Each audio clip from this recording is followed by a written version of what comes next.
All right. Great to see you all. Sorry, I'm a few minutes late. I was actually stuck in a traffic jam, but I'm here, life on the road, in transit all the bloody time. Great to see you all, and I thought we would kick off today. Firstly, thank you for all your great comments, questions. Really enjoying this kind of interaction and debate between us. So I thought we would begin once again with a little bit of gratitude for creative forces that came before me, that have inspired me. And I was doing a lot of thinking about how I kind of started this journey a long, long time ago. When I was an art student, before I had taken a picture actually properly, I was drawing a lot at an art college called Central St Martin's in London, which is really one of the greatest institutions in the world for studying art. And there was a Rodan exhibition at the Hayward Gallery in London, I remember. And I went and bought a season ticket. And I was just knocked out by the sculptures, the form, the emotion of everything. So I bought myself a fold-out little chair and a sketchbook, and I went every day to draw. I got to know all the security guards. I got to know all the people that work there, the lady at the front desk who gives you your tickets. And it became like my living room, that place. And it lasted for about 3 months. And every day I would go fold out my chair, unfold my chair and sit and draw. And I just dug out from my bookshelves. This is the catalogue of the exhibition.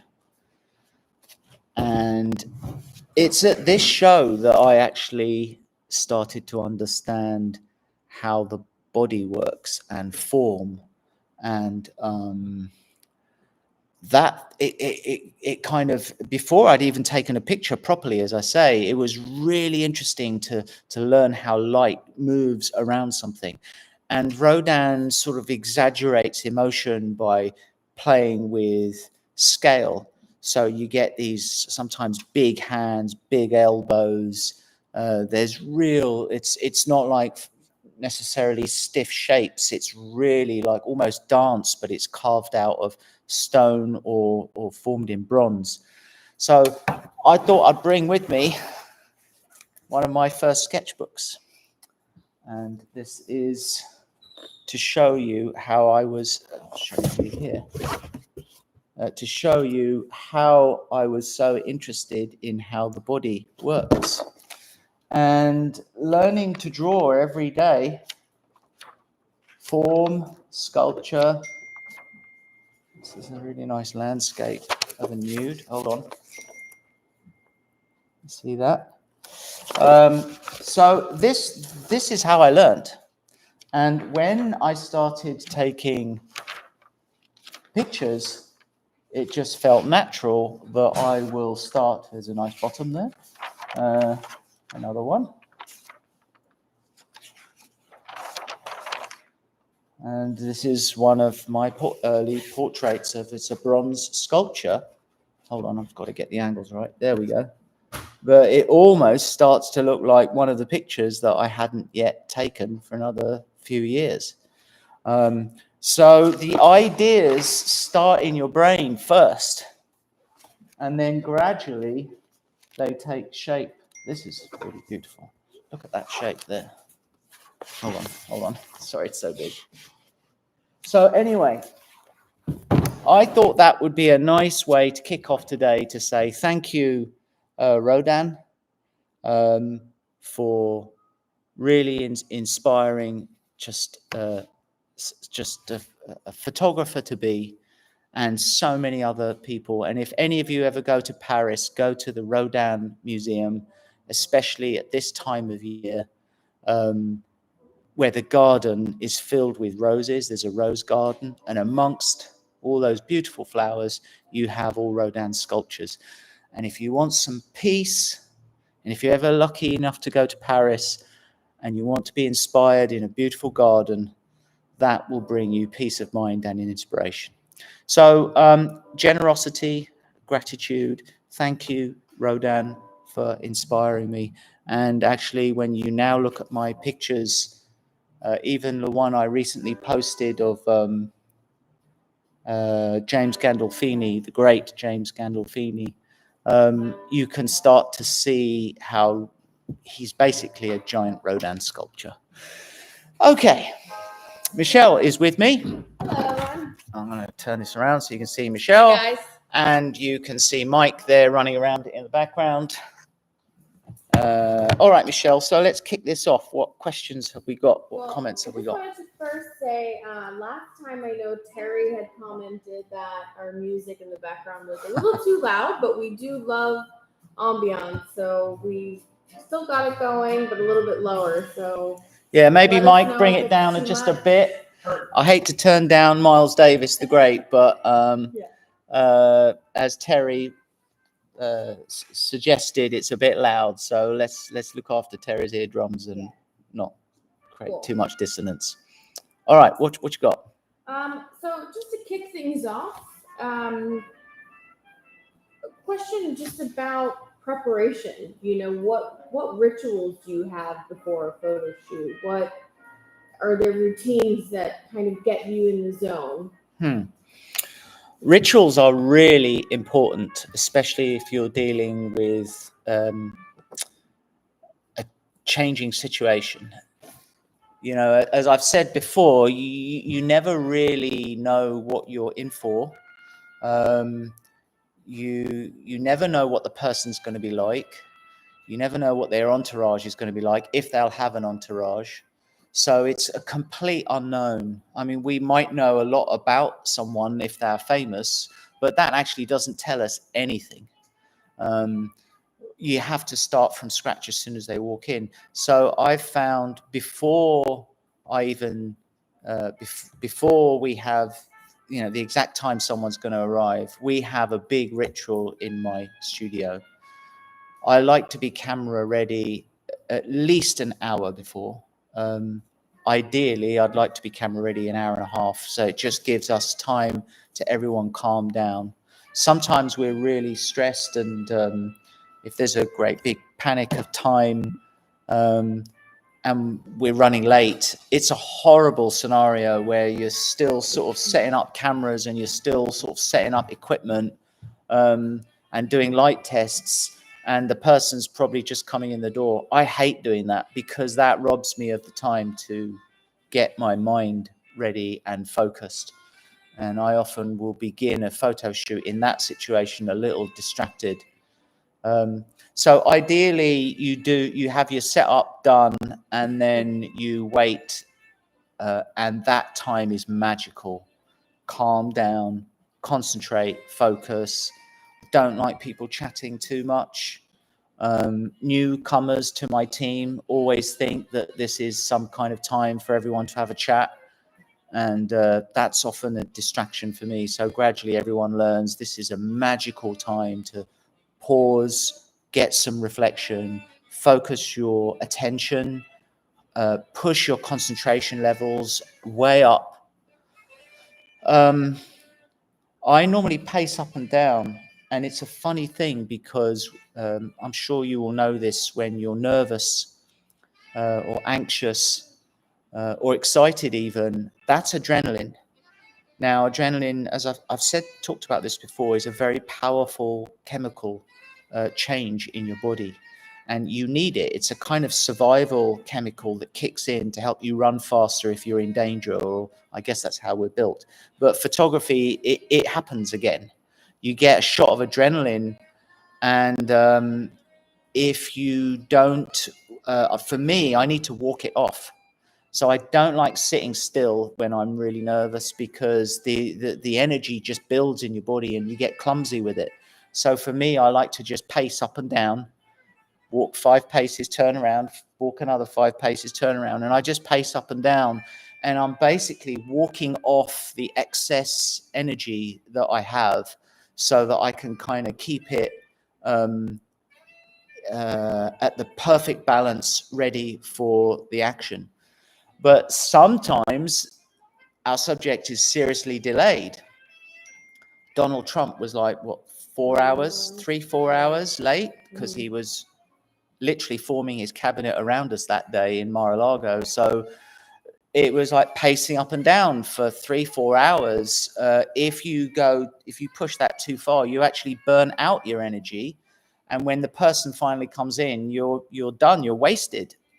So every half an hour, I sit down, recharge the batteries, let the adrenaline come back gently, and then I pace again.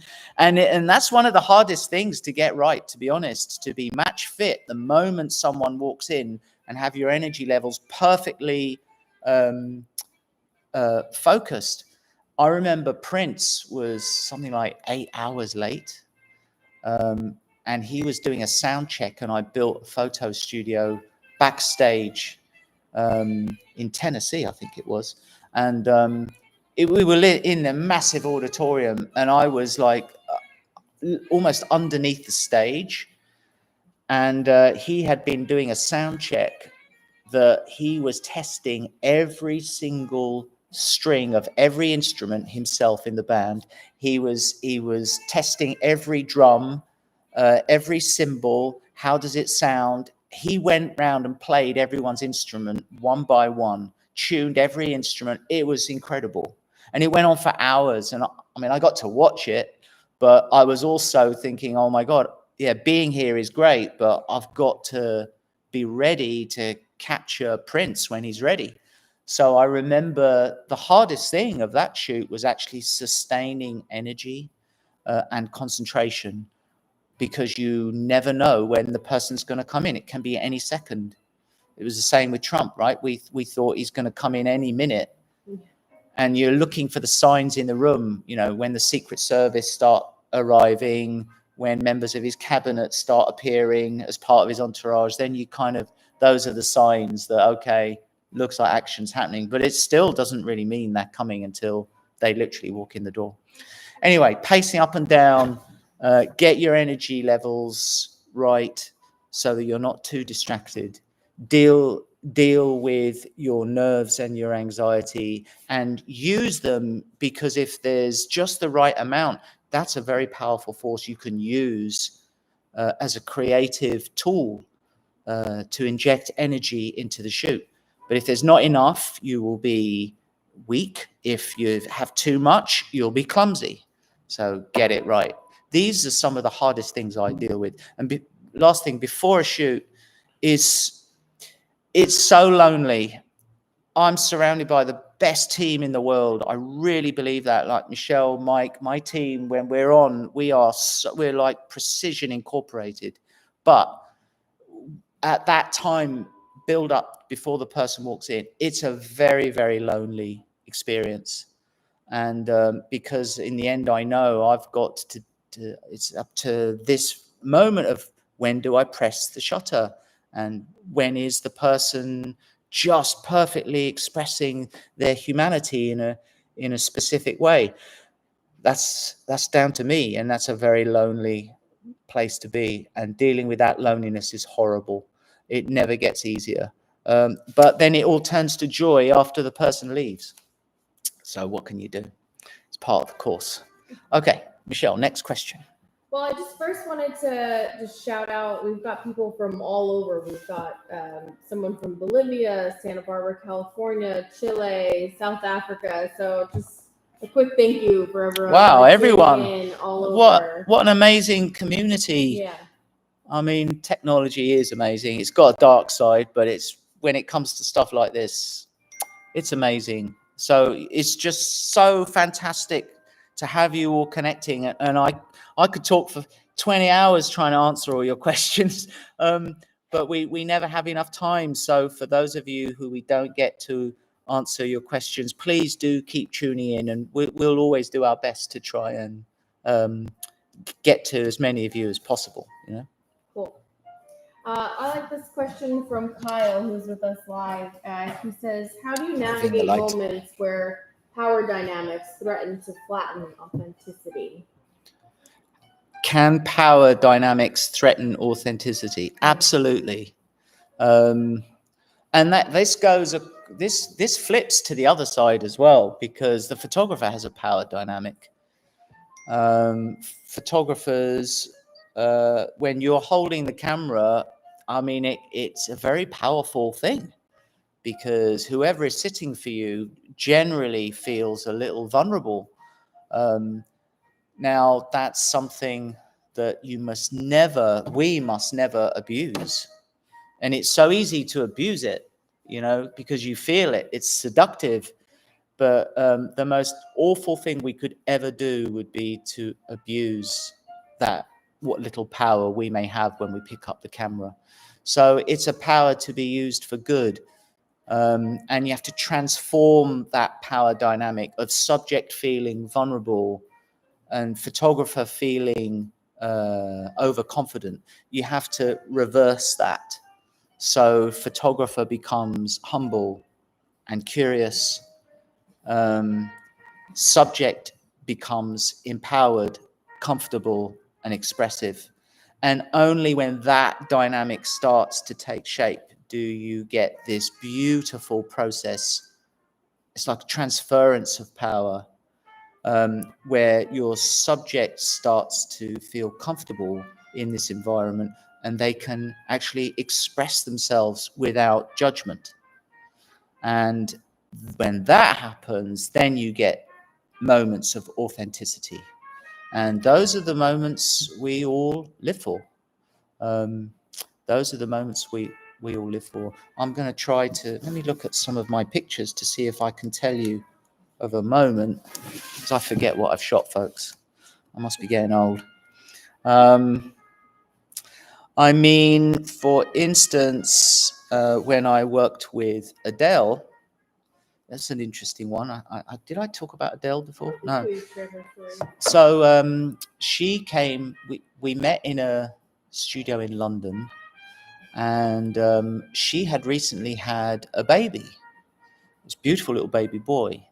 And for all working mothers out there, they know how hard this process really is, because you have this beautiful creature that's completely dependent on you, but you also have to switch away from nurturing to be a provider at the same time, and it's a tough world out there.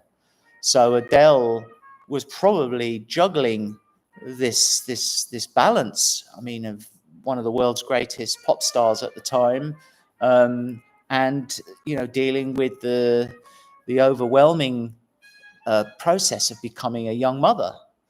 So she brought her baby to the photo session because she didn't want to leave her baby at home with a nanny, and so she had the baby on her lap, and I'm trying to focus on her eyelash to get a picture that's of Adele as this iconic singer, and she couldn't concentrate. So she gently places the baby down by her feet between us, just for a few seconds, so she can sort of sit up and get ready for the shoot.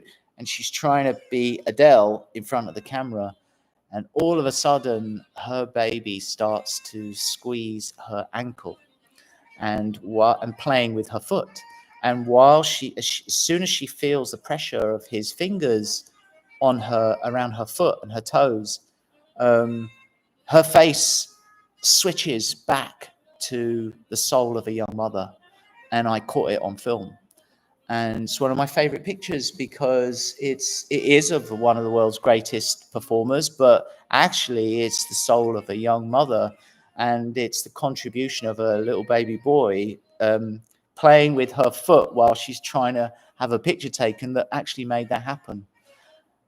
Which was a really beautiful moment. So that was an authentic moment. And if you look at the Adele picture, You can see it in her eyes. Now you know what she's thinking. She's feeling the sensation of her baby on her foot. Okay, next question. Switching to your human rights work a little bit, Marcelo is asking, what has been your most emotionally difficult photo to take in the context of human rights? Oh, wow. No, tough one. But important. Okay, important question. There have been many moments. You know, we go on the road on a mission, and most of the time we've been preparing for that mission for years.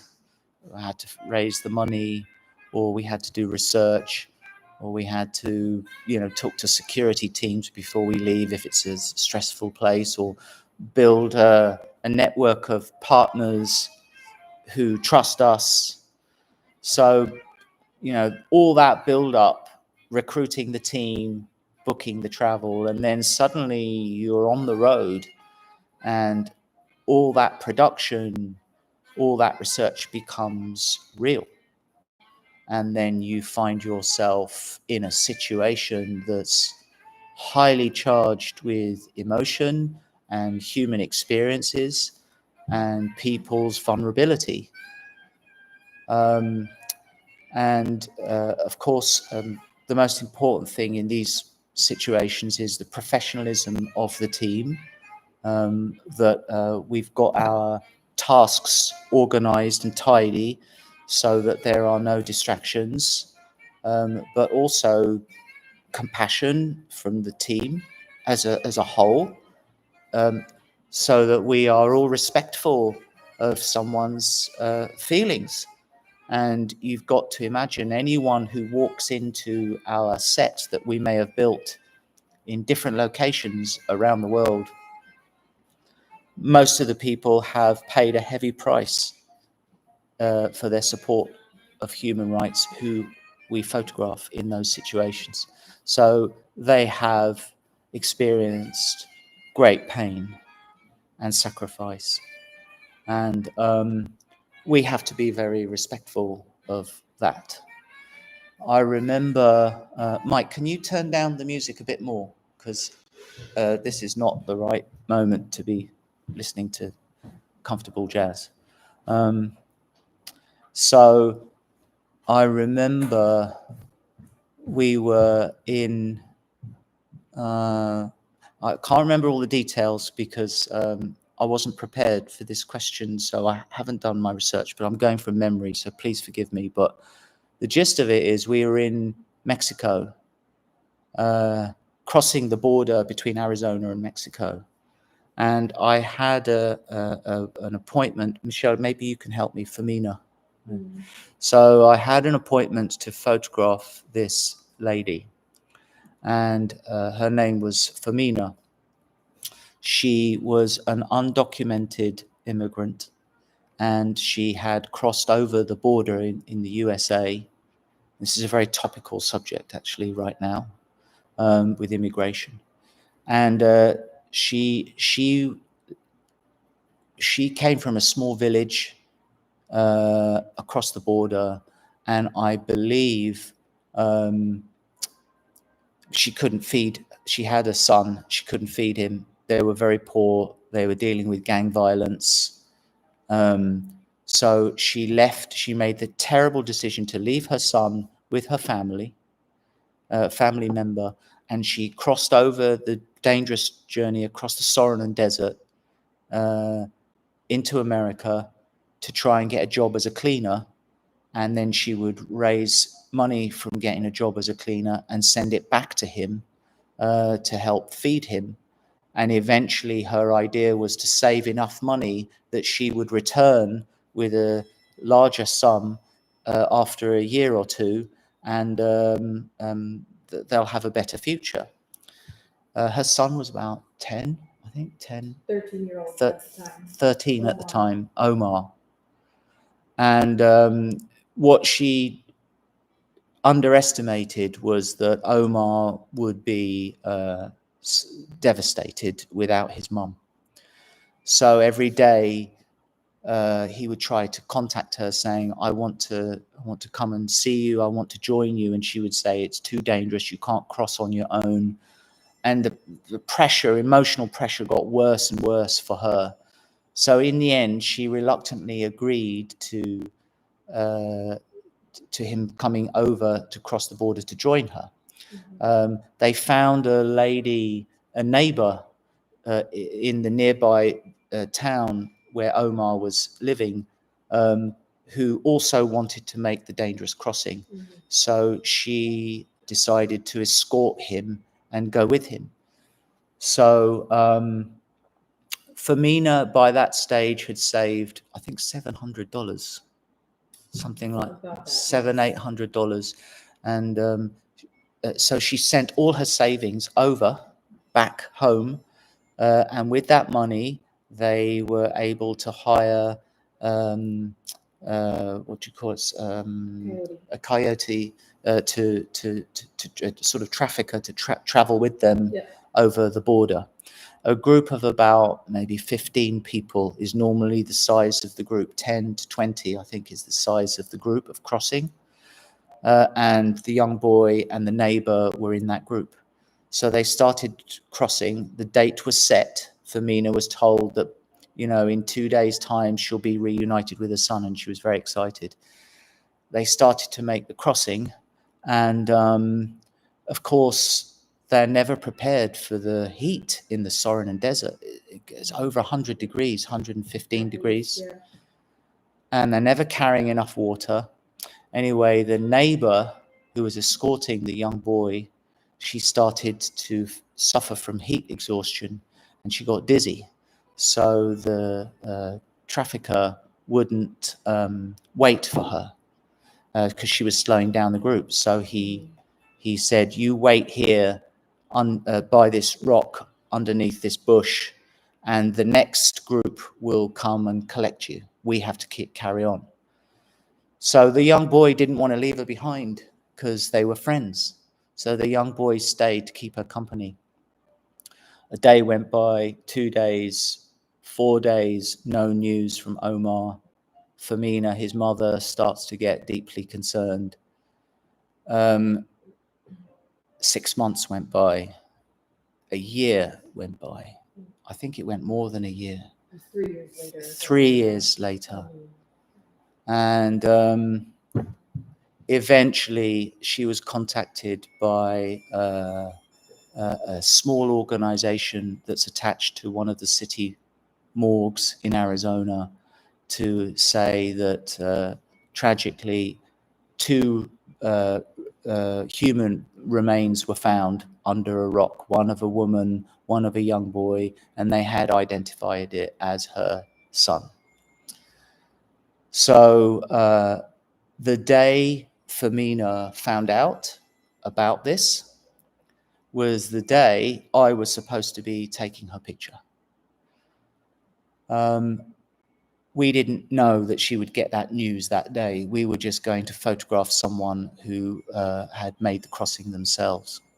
So we pulled up outside in the car. Our van was packed with equipment. I knew this would be very difficult. So I asked my team, in this case, to wait in the van. I didn't want all the equipment going in, all the team. I went in with my Leica, knocked on the door. Femina invited me into her small apartment on the ground floor. It was very humble. There was a sofa, little coffee table she had. On the sofa, there was a little ukulele on the side, and there was a lampshade. And we sat down in her living room, and I asked her to tell me her story, and she told me this whole story I've just relayed to you. And then she starts to cry. And it was, we are now in new territory because you're dealing with so much emotion from this mother. She has guilt. She has pain, loss. She's frightened herself. I mean, you've got to think of all the worst emotions all packed in. and she's sitting with a stranger, me, who's there to take her picture. No one should have to have their picture taken under these circumstances. So she saw I had my camera, and I was very reluctant to use it. So I just gave her a hug, and we stayed there hugging for a long time. And I still remember the vibrations of her body coming from her body into mine. It was like the moan of a mortally wounded animal. I'll never forget it. Eventually, she pushed me away, still crying, and she said, "Take my picture now." And I said, I can't take your, this is not appropriate. And she said, "I want you to take my picture. I want the world to see my pain." So all of a sudden, it became a complete collaboration charged in this emotional moment, that I was doing what she wanted me to do rather than talking her into something. So I took some pictures, and one of them is in my book, The Defenders. And in the end, she calmed down. She even made me a cup of tea. We chatted a bit about life, and then it was time to go.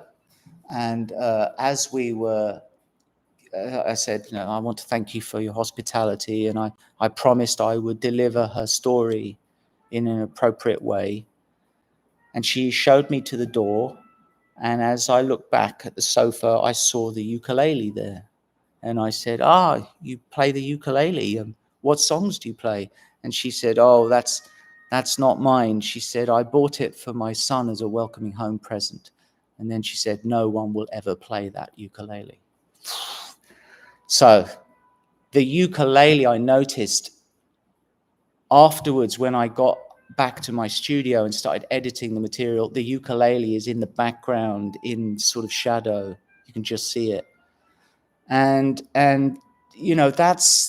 that's one of those moments. I remember getting back in the van. None of my team knew what had just happened, but they knew something very emotional had happened. And I just sat in the front seat, and we drove to our next location. And I couldn't speak. I just didn't have anything to say. It's even hard to tell this story now. And I remember the next location was the one I had dreaded most of all, which was a local morgue, where it turns out this was the morgue that identified the two bodies. So that was a day I will not forget, and I should not forget, because it was a deep reminder of what's at stake.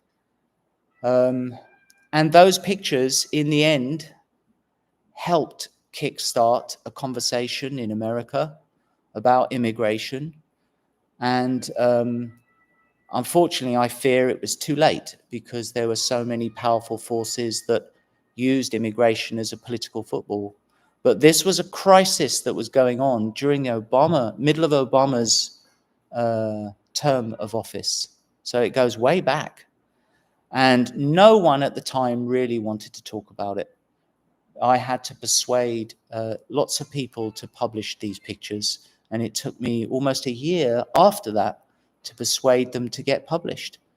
So we have to fight very hard, not only to take the pictures and to earn people's trust, but we also have to fight to make sure that we treat their stories with great reverence and great respect, and that we get them out there in the discourse to stimulate a new type of debate that's human, that we humanize the data and don't allow people to just turn into numbers, because numbers mean nothing without a human story.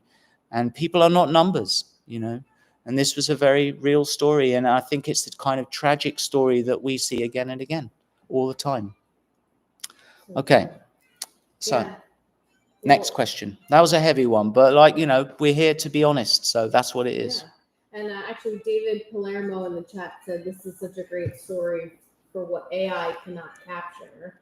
And we our last video that you released was with Tristan Harris, the tech whistleblower who warned us about the dangers of AI in society, social media, technology. Do you have any thoughts on AI and what that Yeah. means for the photo industry specifically? AI is a really big subject matter, and we are gradually getting more and more involved with it in our studio. Thanks to my dear friend Tristan Harris, who really opened my eyes to what's really happening around us. I hope you all watch our last film that we just posted of honoring Tristan. He's it's a very emotionally charged conversation I had with him. And normally, AI is all about technology, how it's going to help us all, how it's going to transform our lives. And it is going to do all those things. But no one really ever talks about AI as from an emotional point of view and from a human point of view, that there is a dark side too, and that we need to place guardrails around this new technology. So the experiences that I have in the field with people are a different kind of AI. I call it authentic intelligence, actually. And that's something that we as people need to start pushing. There's another AI. It's authentic intelligence, because we must not forget that the artificial intelligence, the AI, that from that is the A stands for artificial. And I think that is deeply troubling, to think that that might replace human experiences of any kind. So if it helps us in science, great. If it helps us have tools that, solve a lot of problems that the world is facing, then that's all fantastic.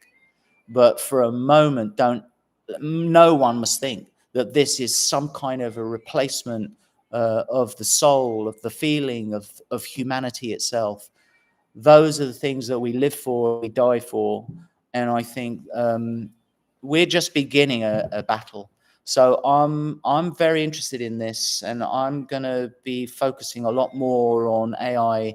And I think if we can help people like Tristan tell the story about what's really happening in the world right now, this is our future. He warned us about the dangers of social media, and he was so right before it even happened. And now he's warning us again about the dangers of AI. And it's coming at us like an express train with no brakes. And everyone who's championing AI is racing forward, because they all want to stake their claim and get there first, so that they have market dominance. But the danger is that that race is steaming forward without curiosity, without real sensitivity or humility to think, oh, what are the dangers here? Where are the guardrails? What are the roadblocks? So this is humanity that's at stake here. So we'll be working a lot more with AI, and you'll be hearing a lot more from me in the office about AI. And I want to really form a large movement of people, especially in the arts, creative people who really understand what the human condition is about, to actually help shape a new narrative so that we can have a different type of conversation. Hope that answers that question. Yeah, great. So I thought we'd shift gears a little bit, go a little bit more on the technical side of photography. We've got LAC tuning in from Mexico.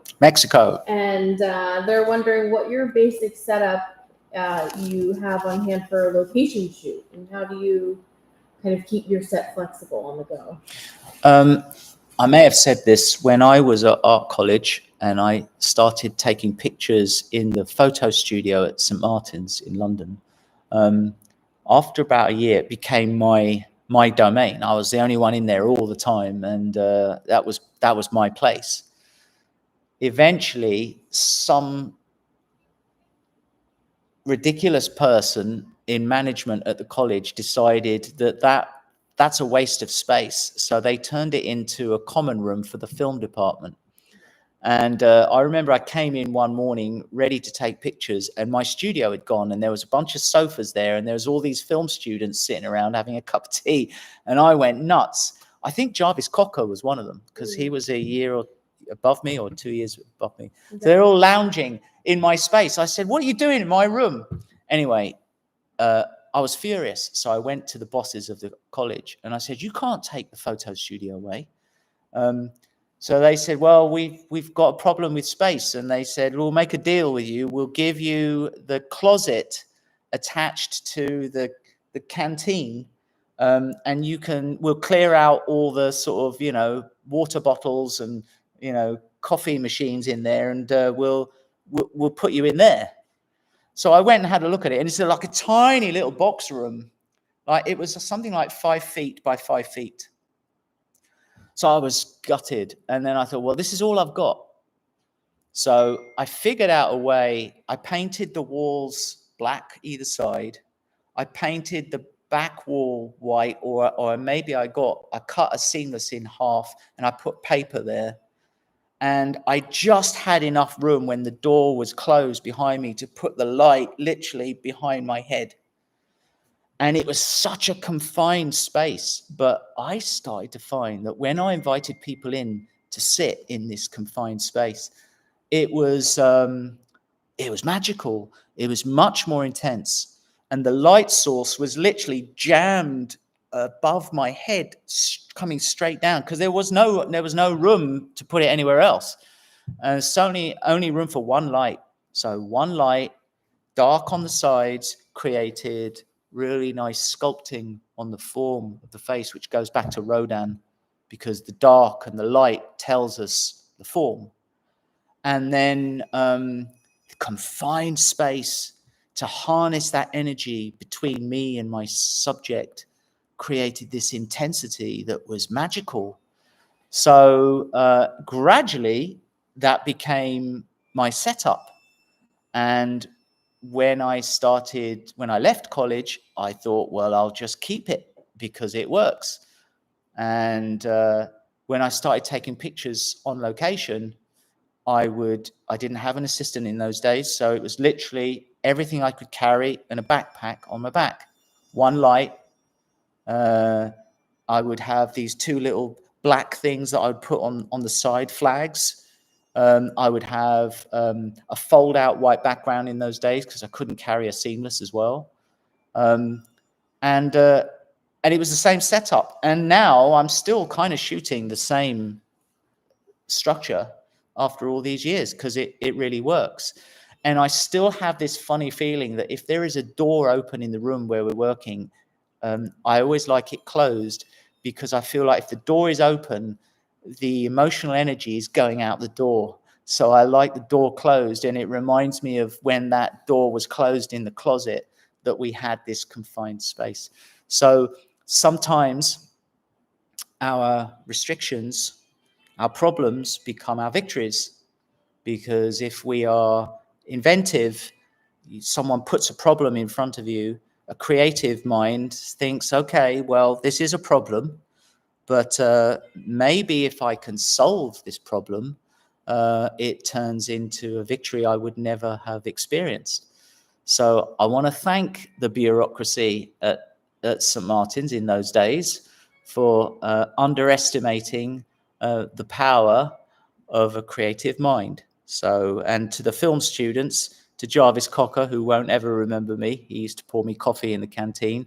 I hope all his friends, I hope it was worth it that they had tea and coffee in my photo studio. I hope the tea and coffee was really, really good. But that problem created for me a great opportunity and actually helped shape my future. So thank you. Cool. Kind of in a similar vein, David here is asking any recommendations for a photographer developing a consistent individual style? You have such a iconic look. How did you get to that style, and were there bumps in the roads, or did you always kind of have a vision for what your photography would look like? My daughter works here a few days now a week to earn some pocket money, and she's at art college. And one of the jobs I gave her was to scan some of the contact sheets. That's some of the negs that I had from back in the day that I couldn't find contact sheets for. And there are thousands of them. So she was kind of horrified at how much scanning she has to do to log all these negs in my archive.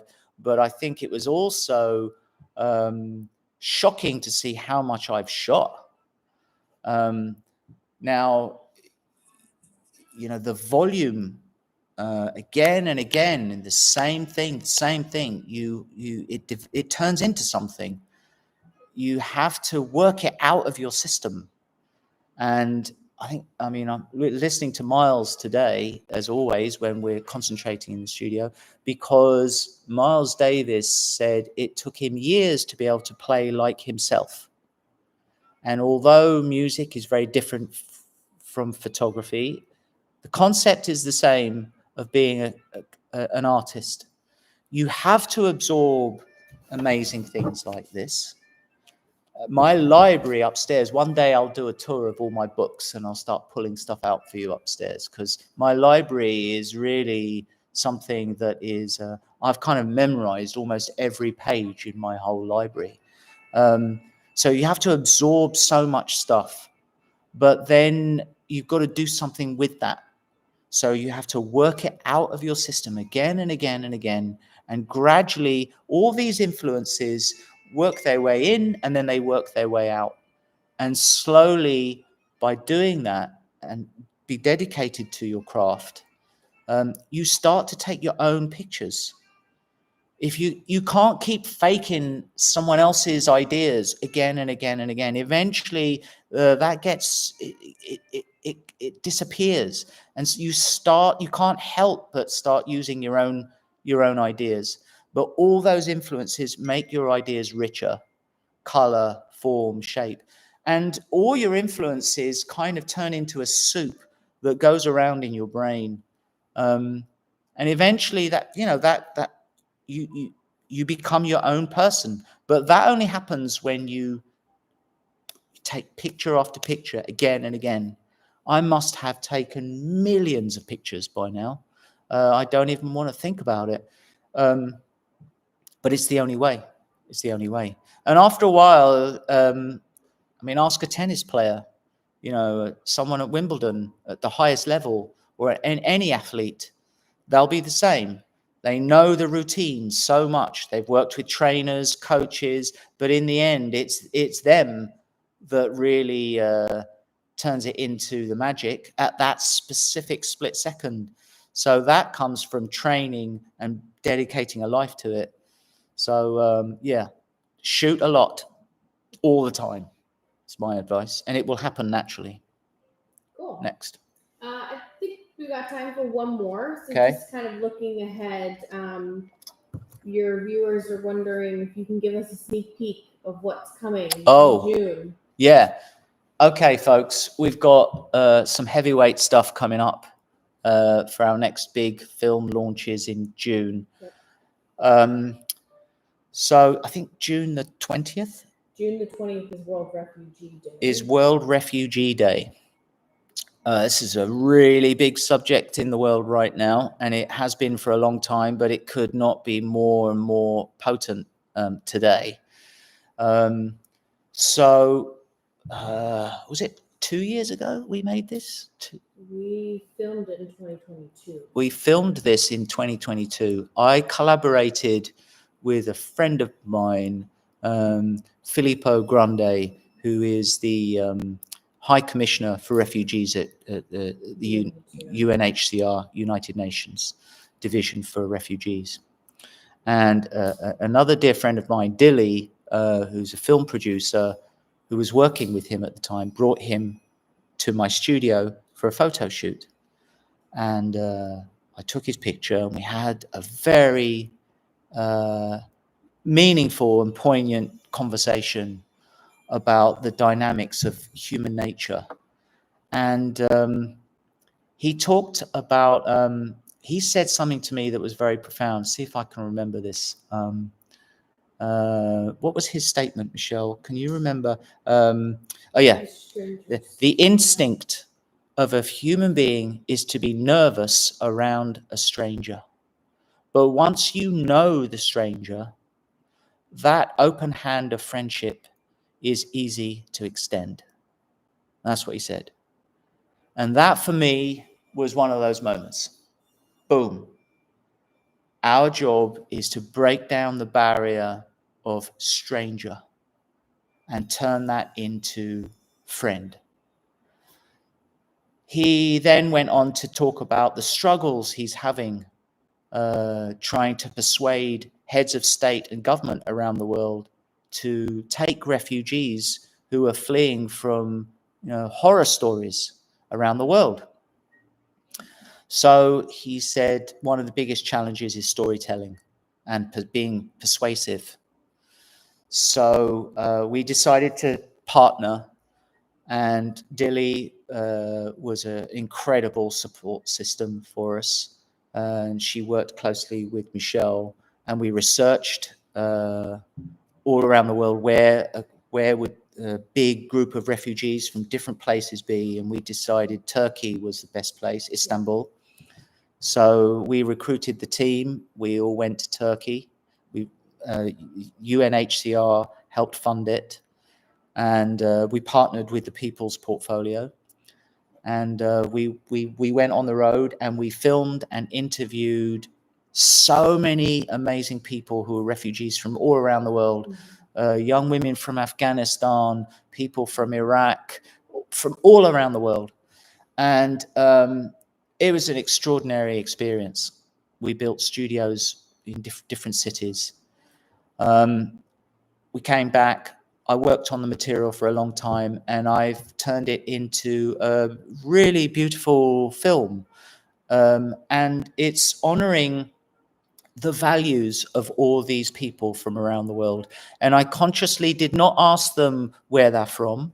And I consciously did not ask them what had actually happened to them. I focused all my conversations with all these people on their values, their hopes, their dreams. What does leadership mean to them? What is success? What does loneliness? These are value-based questions that actually we all have those in common. And what you end up with is a manifesto for the human condition, coming from people who really know the value of freedom and security and safety and human dignity. So I wrote a score for it. I wrote all the music, and we actually recorded musicians who were also refugees to play elements and wove those beautiful elements back into my score. And we set the whole thing to music, and you have all their voices coming in. And it's a whole, I can't remember how many new photographs are in there, maybe 50, 60? Probably. I can't remember, but there's a whole load of beautiful portraits, and we mashed it all into the film. So the great thing about YouTube and what we're doing here is that now I have a place to share it with you, because before I was dealing with a system that, you have to go begging on your hands and knees to put something out on someone else's platform. Now I can just do it. And that is just liberation itself. So I'm very proud to share. We're going to launch it with a little trailer first on the June the 1st. So there'll be a short version of it set to music. And then the big film, which is like 20 minute film, is going to be launched on the 20th of June on International Refugee Day, as a tribute to everyone who gave their time and their stories for the film, a tribute to Filippo Grande, who does incredible work around the world, and also a big shout out to Dilly, who was a great partner in this film. So I do hope you like it, and I hope it stimulates some interesting conversations, especially at these really interesting times. where governments, not just in America, but all around the world, are in many ways closing doors to refugees.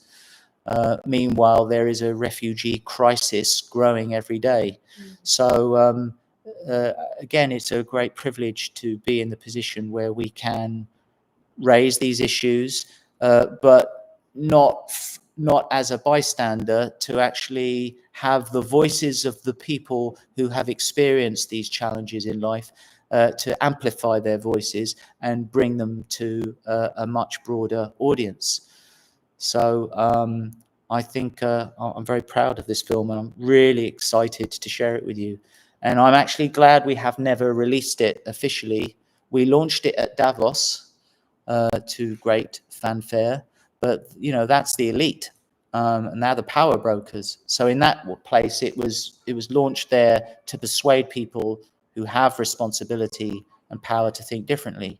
But coming up here, the mission is different. Now it's a groundswell of people power, and you are the people, and you are the ones that have the power. So for me to be in a privileged place to share it with you is just incredible. So again, thank you for all your support, all of you, and your interest.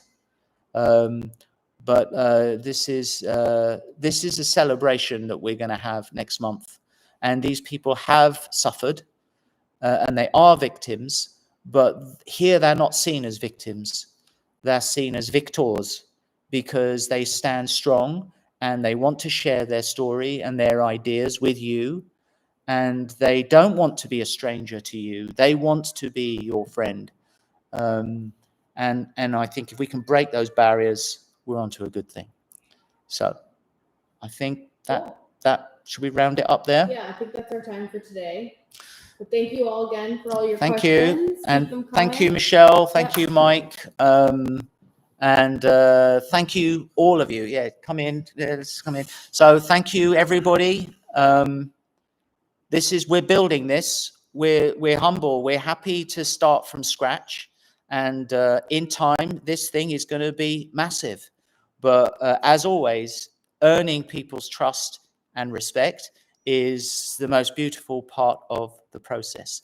So every time I speak to you, we're earning each other's trust. I'm earning yours and you're earning mine, and we're just forming friendships. So thank you. And I hope this lifts your hearts a little bit. Look out for some great films next month. Take care, everyone. Bye, guys. Bye. Cool. Good? Yeah.